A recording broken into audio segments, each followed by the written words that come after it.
So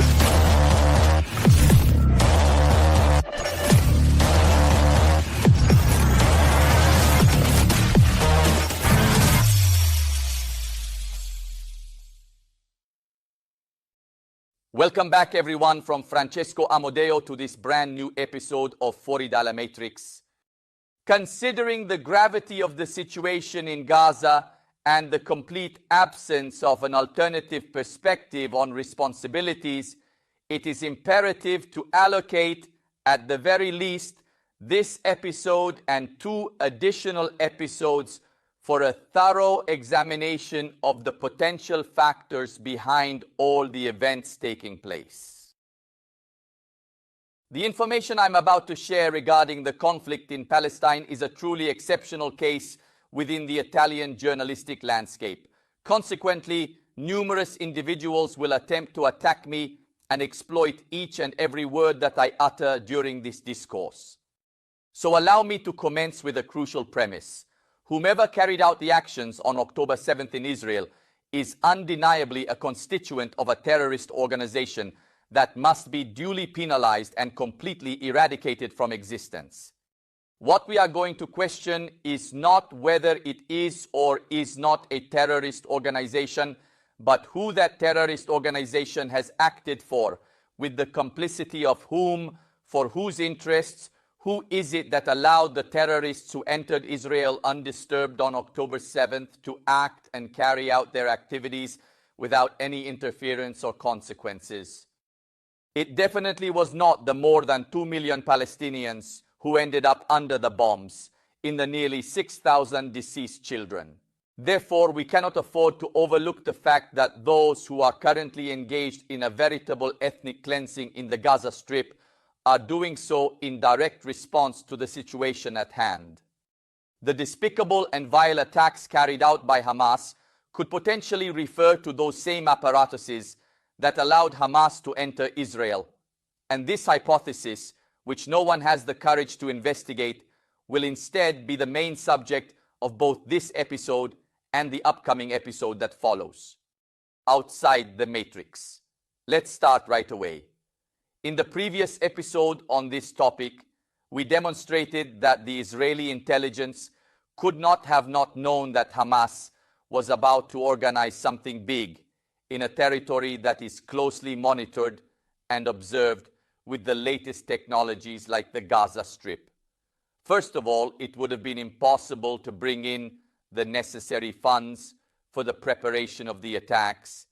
Then it would have been impossible to amass such a disproportionate number of missiles undisturbed, and it would have been impossible not to notice that so many militants were being trained. We have previously shown, and we are reviewing some images from the previous episode, that the intelligence had been warned. It had been warned even on September 28th, based on multiple intelligence streams. She had been warned with a Central Intelligence Agency telegram on October 5th, which warned of the general increase in violence by Hamas right on the borders of the Gaza Strip. And she had been warned on October 6th, the day before the attacks, not only by United States intelligence, but also by Egyptian intelligence, which had made several attempts to warn their Israeli colleagues. But as someone says, there is no worse deaf person than the one who does not want to hear. But even if, absurdly, Israeli intelligence had been distracted and had not read those warnings received from their colleagues, it would still have been impossible, technically impossible, for the militants to easily seize one of the most heavily fortified territories in the world. And this is also what a former Israeli minister, who is well versed in the functioning of the advanced technologies used to protect those borders, states. Let's read together what this former minister writes. I was a member of the Security Cabinet and also a minister until December of last year.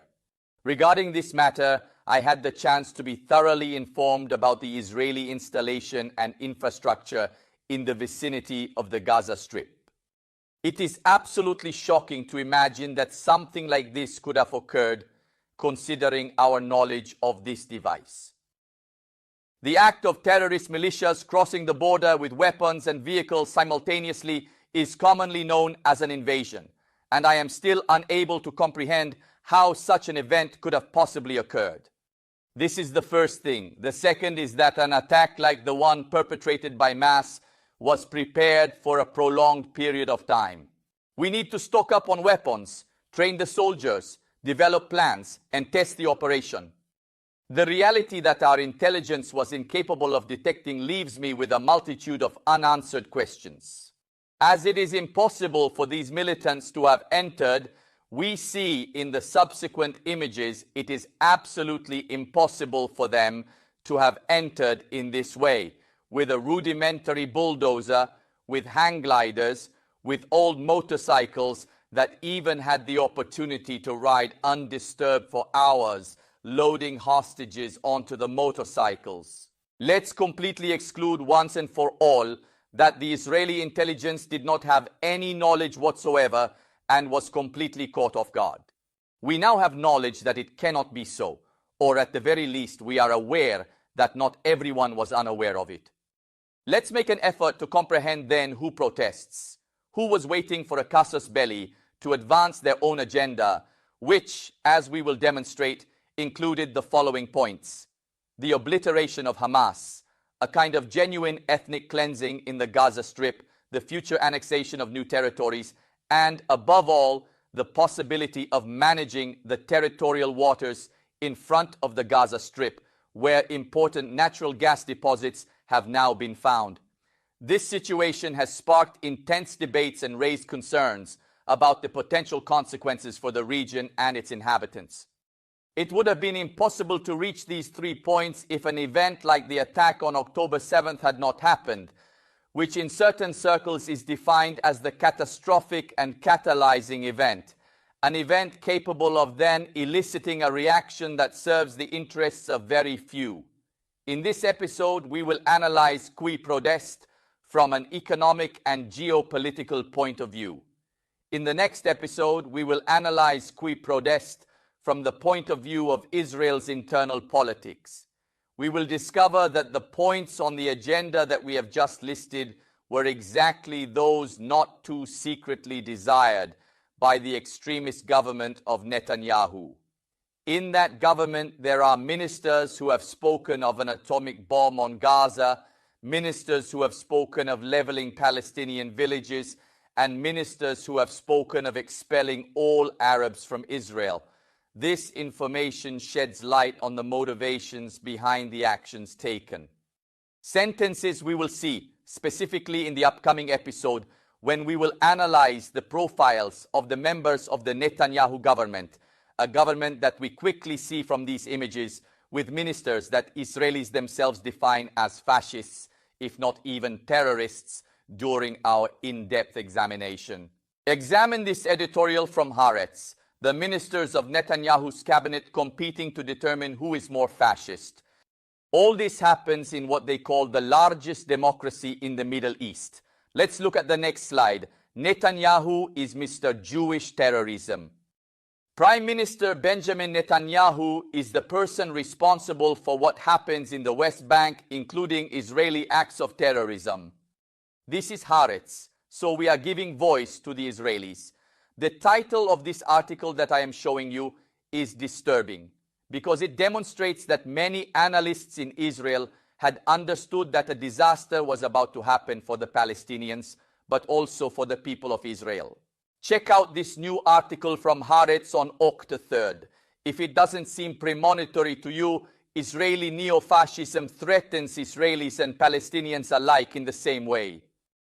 Now let's concentrate on the economic and geopolitical aspect and examine what was also occurring from that perspective prior to the attacks and attempt to comprehend why. For Israel had become necessary to get rid of Hamas and take control of the Strip. Let's view this initial video where in June 2023, so 3 months prior to the Hamas attacks that occurred. Our initial and foremost goal is to build, create, and establish a solid foundation for future growth and success in our endeavors. A dwelling place for a period of 1 or 2 weeks of time.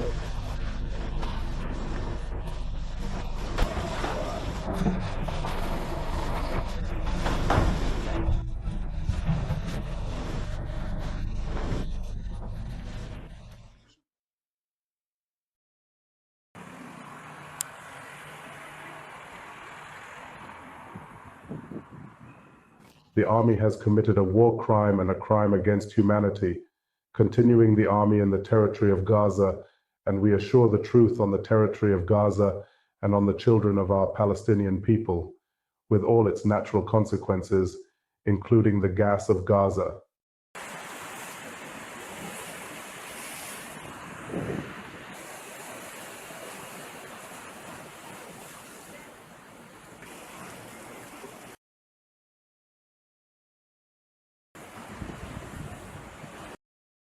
From this video, we learned that off the coast of Gaza, in the territorial waters of Palestine, there is a significant natural gas field known as the Gaza Marine. Additional gas and oil deposits, as indicated on a map developed by a United States government agency, can be found on land in the Gaza Strip and the West Bank. The Gaza Marine has remained inactive for more than 2 decades, because Israel desired to acquire it, but was unable to reach a consensus with the Palestinians, largely due to Hamas. However, in June 2023, it unexpectedly becomes an imperative for Israel to utilize those reserves, clearly as a result of the events that transpired during the conflict in Russia, and with the embargo on Russian oil and gas. Israel is said to be ready to accept an agreement that will have to pass through the hands of Hamas, which otherwise would bomb the extraction sites, since Hamas itself, as we saw in the video, has defined Israel's occupation of those deposits as a terrorist act.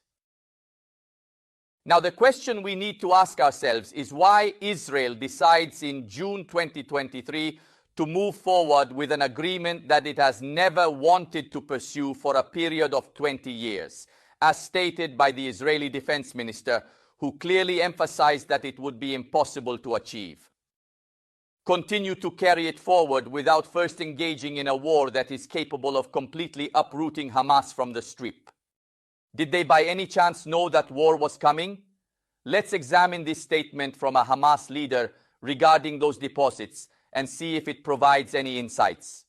From this photo, it can be observed that Hamas leaders would never have permitted Israel to handle those deposits by itself. However, why did the Netanyahu government suddenly change its course? This question was even being raised by Israeli newspapers. Why hurry to sign those agreements, knowing that to implement them, they would have been compelled to make compromises with Hamas? Let's observe what the Israeli newspapers are writing. Why did Israel authorize the development of the Gaza Marine area? Why was this agreement approved by the most right-wing Israeli government of all, the one that should never have agreed to compromise with the Palestinians and Hamas, despite their long-standing opposition to such concessions? Even this highly significant study center emphasizes the sheer impossibility of accurately predicting how the Israeli government will handle the matter, how it intends to effectively manage this agreement in conjunction with Hamas, given the complex and unpredictable nature of the situation.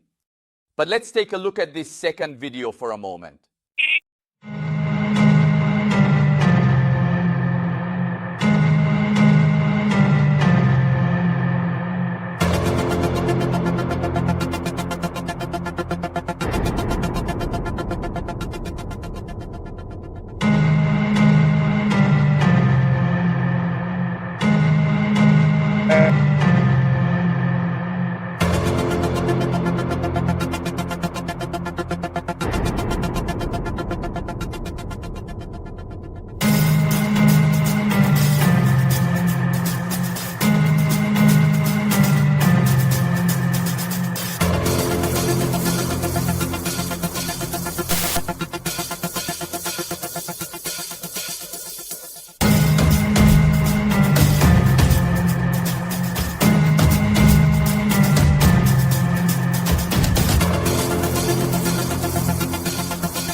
From this second video, it is evident that the scenarios had undergone a complete change following the outbreak of the war in Ukraine.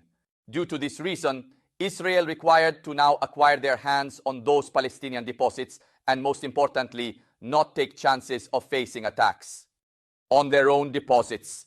Both things were contingent upon the state of Massachusetts. From the video, it is also clear the significance those deposits would have for the projects of the Palestinian Authority, i.e., for those projects strongly opposed by the Netanyahu government. But to make you understand the importance of those deposits for the Palestinians, that would have brought Palestine to energy independence and would have also given them the possibility to export, therefore an important economic independence as a basis for a future Palestinian state. Examine Arafat's statement regarding the discovery of those deposits in the New York Times article from 2000. Arafat proclaims that these gas deposits are a divine gift, specifically God's gift to the Palestinian people, as a result of the immense suffering they have endured. Additionally, Arafat emphasizes that these deposits will serve as the foundation for establishing a Palestinian state, representing a pivotal moment in their journey towards self-determination and sovereignty. In reality, every single person was fully aware that this groundbreaking discovery would ultimately lift Palestine out of its state of absolute poverty. However, Israel has consistently opposed Palestinian involvement in those deposits, and whenever progress was made in that direction, significant incidents occurred that negatively impacted the Palestinians. Nonetheless, let us examine this situation more closely. When Hamas emerged as the winner of the 2006 elections and assumed power in the Gaza Strip, it made the deliberate choice to completely reject the agreements that had been previously established between the Palestinian National Authority and Israel for the exploitation of those deposits. Hamas held the belief that an excessive number of concessions had been given to Israel, which they deemed unfavorable. We are currently in the year 2006, and by chance, shortly after Israel launches the Operation Cast Lead military campaign against Gaza. As we can observe from this image, the timing was perfect. But in 2014, the exploitation of those deposits was once again discussed and brought up for further consideration. During the meeting between Abu Abbas and Putin, they also discussed the possibility of entrusting those deposits to the Russian Gazprom, as mentioned in this international article that we have come across during our research. However, it was in the year 2014, once again with impeccable timing, that Israel initiated the bloodiest and most destructive military operation, which was named Protective Edge, against the Gaza Strip. Let's compare for a moment the number of civilian deaths between Israelis and Palestinians during that operation that remained unknown to the majority of the public opinion, yet it was an unprecedented operation. Israel has killed 6 civilians, while 17 civilians have been killed among the Palestinians. There is also a large number of children among the casualties. Surprisingly, the Israeli government has continuously funded Hamas since that moment. This funding was recently acknowledged by the Israeli services. The reason behind this support is that Hamas served as opposition to the Al-Fatah party of Abu Mazen. The Israeli government believed that this opposition would prevent the establishment of a Palestinian state, which has always been the worst nightmare for Netanyahu's governments. For this reason, it was preferred to strengthen in masses and let them receive substantial funding, as admitted, I repeat, by several Israeli ministers and even by Israeli intelligence officials. This incident occurred recently. Let's examine this article, in which it is quantified as $2 billion per year that were being used to finance the masses passing through Palestine. This was done with the complicity of Israel, which was fully aware of the situation. Even the top leaders of the world's most powerful intelligence agencies commented on this data that has come to light. They even admitted that they were naive and believed that this money would not reach the masses. Now, if we want to believe that the most powerful intelligence in the world was naive and did not understand that 2 billion entering Palestine also end up in the hands of Hamas, we have the ability to believe anything. Israel has explicitly and intentionally strengthened the position of Hamas. This is an ex-minister speaking. However, to demonstrate that there was already a genuine energy conflict occurring prior to October 7, 2023, I will present you with several international headlines that substantiate it. Take a look at these headlines from the newspapers that explicitly talk about how Gaza's natural gas is the epicenter of an international battle, of an international struggle.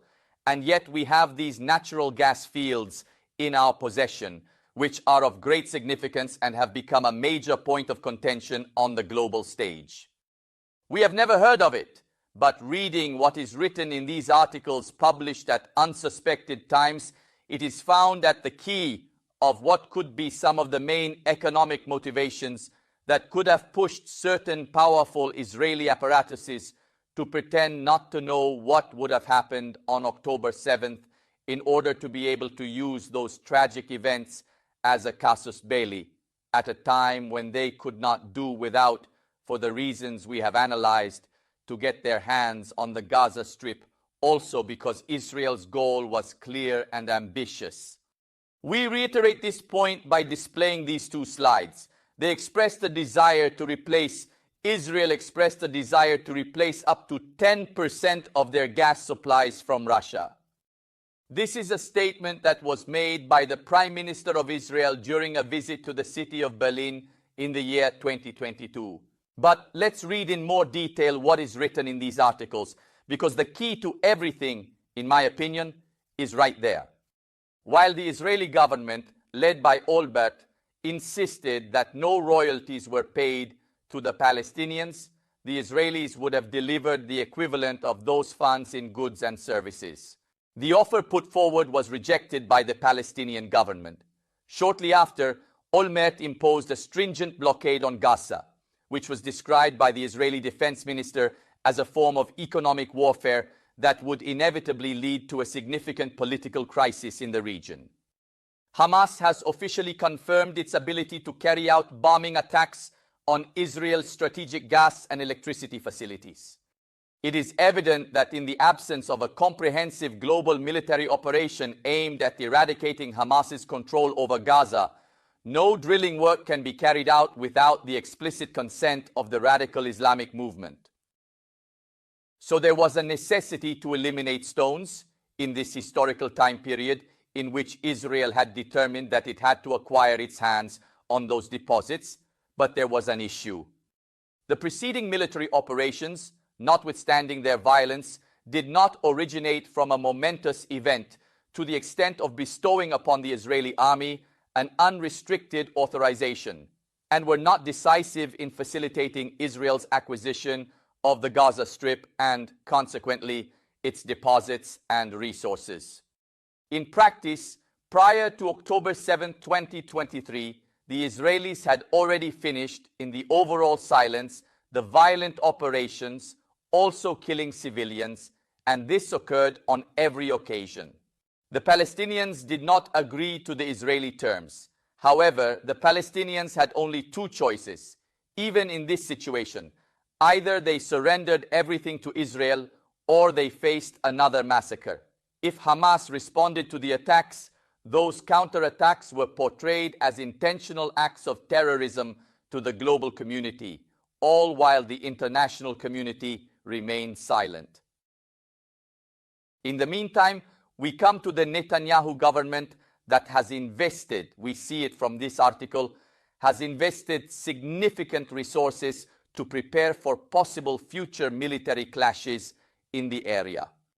To begin with generous funding from the United States, it successfully developed the Iron Dome defense system, which was designed in part to intercept rockets from Hezbollah and Hamas, and in part to secure energy facilities in Israel. With Gazprom's move to develop the gas fields claimed by the Palestinians on the horizon, the Israelis launched their fifth military effort to force Palestinian acquiescence. So, whenever it was thought to give the Palestinians the opportunity to exploit those fields, Israel intervened.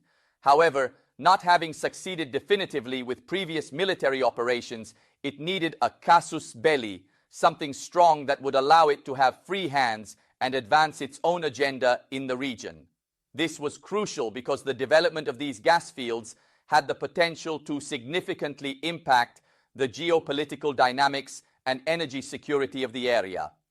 To understand if we have seen correctly, since we are concluding, we will see if after October 7th there will be a militarization of the entire Gaza coast with the confiscation of those deposits. Establishing a buffer zone would provide Israel with unrestricted access to exploit gas and oil reserves.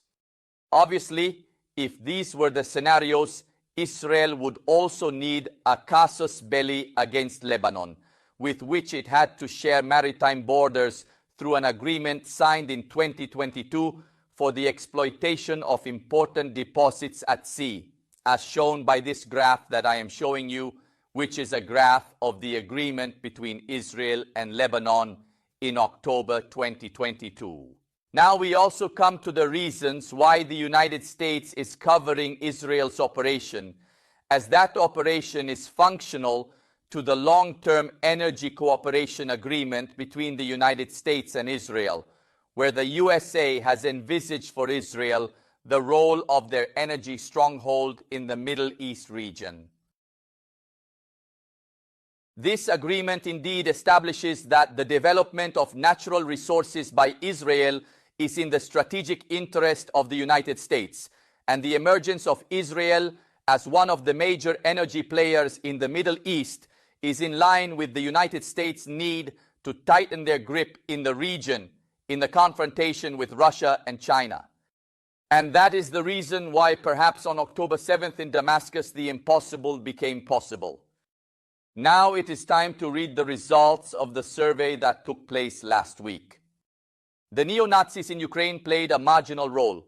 Blue pill, or the neo-Nazis in Ukraine literally took governments hostage with the help of United States apparatuses and exerted significant influence while being supported by external forces. Once more, we see that there is a plebiscite in place for the red pill. Let us initiate the survey for the forthcoming week.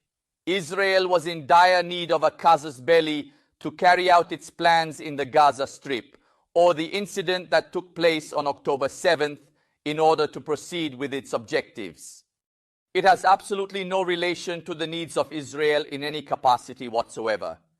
Choose the blue pill if you believe that the occurrences on October 7th did not work in favor of the Israeli government in promoting its own agenda.